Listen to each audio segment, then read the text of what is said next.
अतिशय अभिमानाची गोष्ट 25 जून रोजी ज्यांचं आगमन पृथ्वीवरून ISS वरती झालेलं होतं ते या मिशनचे ग्रुप कॅप्टन शुभांशु शुक्ला यांच्या परतीचा प्रवास, अख्ख्या जगाचे डोळे ज्या मोहिमेकडे लागलेले होते, कारण परतीचा प्रवास हा थोडासा धोक्याचा असतो आणि तो अतिशय सुखरूप झालेला आहे. आपण सर्व भारतवासीय खूप आनंदित झालो आहोत. तर त्यांच्या परतीच्या प्रवासाबद्दलची थोडक्यात माहिती आज आपण घेणार आहोत. पेपरला बातमी बघितली असेल, कालपासून बऱ्याच जणांचे स्टेटस तुम्ही बघत असाल. शुभांशु शुक्ला यांच्याबद्दल खूप गौरव झालेला आपल्याला दिसून येतो. सगळीकडून सगळ्या स्तरातून त्यांचं कौतुक, अभिमान सगळ्यांना जाणवताना आपल्याला दिसतोय. 140 कोटी भारतीयांच्या आकांक्षांना बळ देणारा, गगनयानापूर्वी अंतराळात झेपावणारा भारताचा नवा तारा शुभांशु शुक्ला. भारताचा अभिमान, भारतवासियांचा अभिमान, आपल्या सर्वांचा अभिमान. आज ज्यांच्यामुळे आपली मान ताठ होते, आपल्या देशाचा तिरंगा ज्यांनी ISS वरती लहरला, म्हणजे फडकवला, ध्वज फडकवला. ISS वरती जाणारे पहिले भारतीय अंतराळवीर. त्यांची मोहीम जी होती, ISS वरती त्यांचं जे वास्तव्य होतं ते एकूण 18 दिवसांचं होतं. या ठिकाणी पृथ्वीवरून त्यांचं आगमन जरी 25 जूनला झालं असलं तरी ते ISS वरती 26 जूनला पोहोचले. परतीचा प्रवास 14 जुलैला जरी सुरू झाला असला, तिथून ते परत 13 जुलैला निघाले पृथ्वीकडे यायला. त्यामुळे त्यांचा जो प्रवास होता तो एकूण 18 दिवसांचा होता. या मोहिमेत शुभांशु शुक्ला ग्रुप कॅप्टन म्हणून भूमिका बजावत होते. अतिशय महत्त्वाचं कार्य त्या ठिकाणी पार पाडत होते. आता या ठिकाणी या 18 दिवसांच्या वास्तव्यामध्ये त्यांनी कोणते कोणते प्रयोग केले, काय नेमकं या मोहिमेचं महत्त्व होतं, काय आहे याचं लक्ष्य. एकूण 60 प्रयोग होते. 60 एकूण 60 प्रयोग त्या ठिकाणी केले गेले. पैकी इस्रोनं शुक्लांच्या वरती जे काही उत्तरदायित्व दिलेलं होतं ते एकूण 7 प्रयोगांचं होतं. सक्सेसफुली शुक्लांनी ते पार काढलेले आहेत. त्याच्याबद्दलचा डाटा आपल्या बरोबर ते खाली घेऊन आलेले आहेत. त्या प्रयोगांमध्ये काही प्रयोग असे होते जे अत्यल्प गुरुत्वाकर्षण, ज्याला आपण मायक्रो ग्रॅव्हिटी असं म्हणतो, त्याच्याशी निगडीत. कारण आपल्याला माहिती आहे स्पेसमध्ये ग्रॅव्हिटेशनल फोर्स 0 होतं. त्यामुळे त्या 0 ग्रॅव्हिटीचा काय काय परिणाम होतो, सजीवांच्या वरती असेल, इतर काही संशोधन त्याच्याशी रिलेटेड असतील, या मायक्रो ग्रॅव्हिटीशी रिलेटेड त्यांनी काही प्रयोग केले. त्याचबरोबर पेपरला देखील आपण बातमी ऐकली, मेथी आणि मूग उगवण्याचा प्रयत्न त्या ठिकाणी केलेला आहे आणि अतिशय यशस्वी प्रयोग त्या ठिकाणी झालेला आहे हा मेथी आणि मूग उगवण्याचा. त्याचबरोबर मायक्रो अल्गी, मायक्रो शब्द कळतोय का बघा, अति सूक्ष्म शेवाळावरती त्याचे काय परिणाम होतात 0 ग्रॅव्हिटीचे, मायक्रो ऑर्गॅनिझम वरती त्यांचा काय परिणाम होतो 0 ग्रॅव्हिटीचा, याचा अभ्यास देखील त्यांनी केला. सजीवांच्या स्नायूंची झीज किती होते, त्याचबरोबर ती कशी होते, या 18 दिवसांच्या कालावधीमध्ये या स्नायू पेशींवरती होणारा अभ्यास शुक्लांनी केलेला आहे. त्याचबरोबर स्नायू निर्माण करणाऱ्या पेशींची वाढ आणि मायक्रो ग्रॅव्हिटी मध्ये कशी होते स्नायू निर्माण करणाऱ्या पेशी, यावर देखील शुक्लांनी अभ्यास केलेला आहे. आणि 7 प्रयोगांचं जे उत्तरदायित्व त्यांच्यावरती इस्रोनं दिलेलं होतं ते यशस्वीरित्या त्यांनी पार केलेला आहे आणि तो डाटा आज आपल्याकडे पोहोचलेला आहे. आता त्यांचा परतीचा प्रवास, जातानाचा आपण बघितलेलं होतं लॉन्चिंग कशा पद्धतीनं झालं. आता या ठिकाणी लँडिंग कशा प्रकारचं होतं, कशा पद्धतीनं होतं, काय प्रोसेसेस होतात. 14 जुलै 2025 भारतीय प्रमाण वेळ दुपारी 4:45 परतीचा प्रवास सुरू झाला. डॉकिंग आणि अनडॉकिंग प्रक्रिया मी तुम्हाला सांगितलेली होती. जेव्हा लँडिंग होणार आहे, परतीचा प्रवास सुरू होणार आहे, त्यावेळेला अनडॉकिंग होणार आहे. आता या ठिकाणी अनडॉकिंग म्हणजे जे काही स्पेसक्राफ्ट ISS कनेक्ट आहे, ISS मधून हे 4 एस्ट्रॉनॉट 4 देशांचं प्रतिनिधित्व करत असताना त्यांची जी ॲक्सिओम 4 मिशनची जी काही टीम होती, यांनी काय केलं, स्पेसक्राफ्ट मध्ये क्रू ड्रॅगन मध्ये प्रवेश केला. प्रवेश केल्यानंतरच ड्रॅगन लगेच अनडॉक होत नाही. डॉकिंग प्रक्रिया असेल किंवा अनडॉकिंग प्रक्रिया असेल, हॅच ओपन होतात म्हणजे दरवाजे ओपन होतात, ISS मधून ॲस्ट्रॉनॉट कॅप्सूल मध्ये प्रवेश करतात, प्रॉपर दोन्हीचे हॅच बंद होतात. या प्रक्रियेला सगळी तांत्रिक सगळ्या गोष्टी व्यवस्थित झालेल्या आहेत का हे पाहण्यासाठी जवळपास 2 ते 2.5 तासांचा कालावधी जातो. आणि मग 2 ते 2.5 तासानंतर डॉकिंग जरी झालं तरी 2 ते 2.5 तासानंतर प्रवेश एका ठिकाणावरून दुसऱ्या ठिकाणी होणार आहे. आणि अनडॉकिंग जरी झालं तरी ISS मधून कॅप्सूल मध्ये तो प्रवेश होणार आहे. हा कालावधी 2 ते 2.5 तासांचा असतो. 24 जुलैला गेलेलं हे 24 जुलैला परतीचा प्रवास सुरू झाला आणि जवळपास 30 तासानंतर पेपरच्या बातमीनुसार आपण बघतो या ठिकाणी 32.5 तास दिले. अगदी त्यांना त्या कॅप्सूल मधून बाहेर काढण्याचा कालावधी देखील त्या ठिकाणी काउंट केला असेल. 15 जुलै 2025 ला त्यांचं लँडिंग झालं.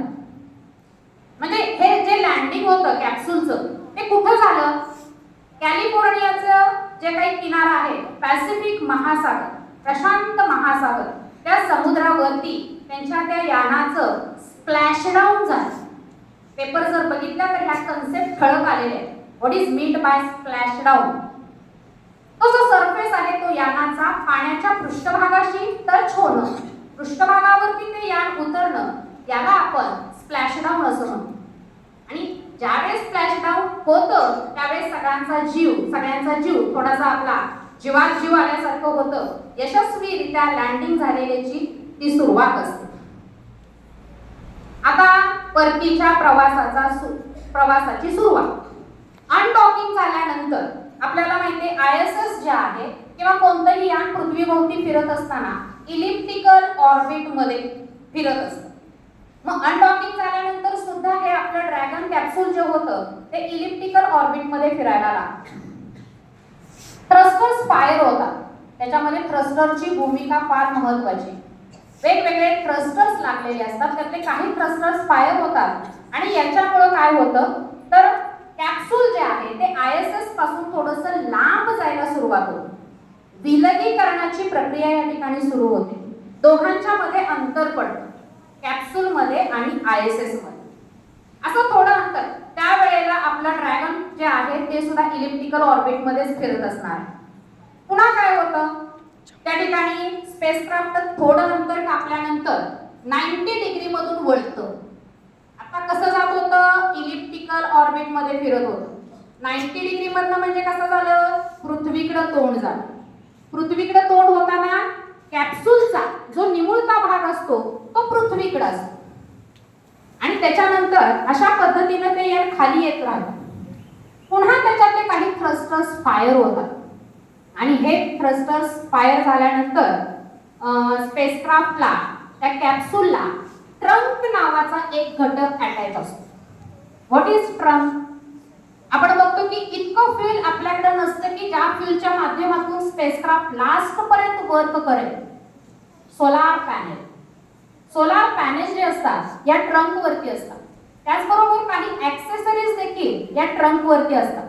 आता परतीच्या प्रवासाला या ठिकाणी ग्रॅव्हिटी फक्त सफिशियंट आहे. Gravity is the main fuel. त्यामुळं ते सोलार पॅनेल इतर ऍक्सेसरीजची गरज संपलेली असते आणि मग ते डिटॅच होतं. मेन कॅप्सूल पासून ते डिटॅच होतं, सेपरेट होतं आणि पुन्हा त्याला निर्जन वस्ती ठिकाणी ते रिमोट कंट्रोल द्वारे त्याला डिटॅच केलं जातं, पाडलं जातं. आता फक्त राहिला कॅप्सूलचा भाग.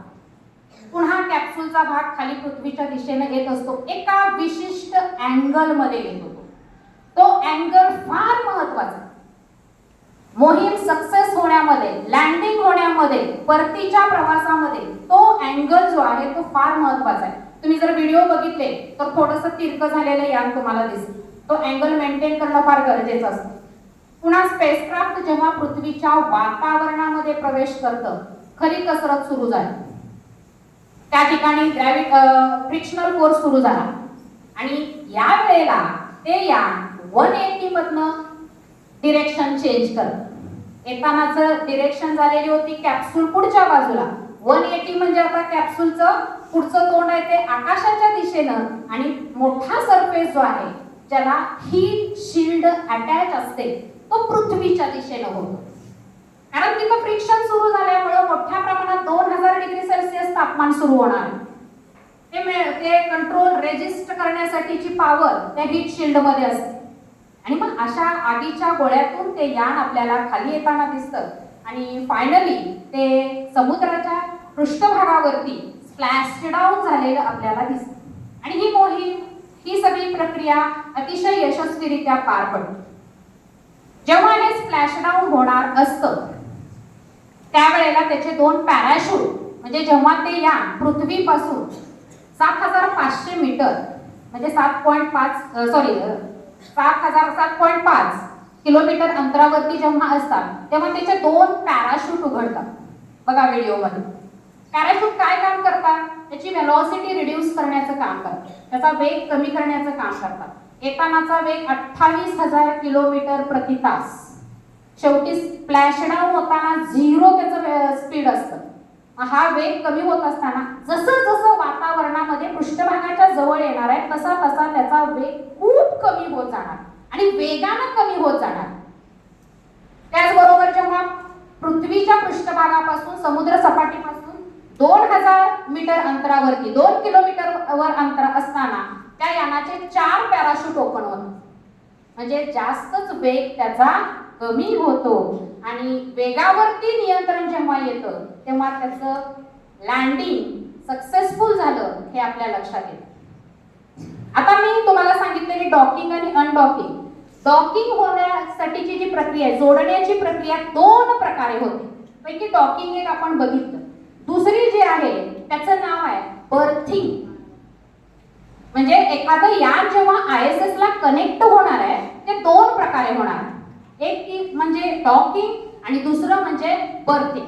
डॉकिंग मध्ये डिरेक्टली ते यान त्या हॅचला जाऊन कनेक्ट होतं, ISS च्या दरवाजाला जाऊन कनेक्ट होतं, तिथून ते प्रवेश करतात. पण बर्थिंग मध्ये काय होतं, जे ISS वेगवेगळ्या मॉड्यूलनी तयार झालेलं आहे त्यातलं एक मॉडेल तुमच्या त्या यानाला पकडतं आणि ते व्यवस्थित ISS च्या दरवाजाजवळ जाऊन नेतं आणि मग तिथं कनेक्ट होण्याची प्रक्रिया होते.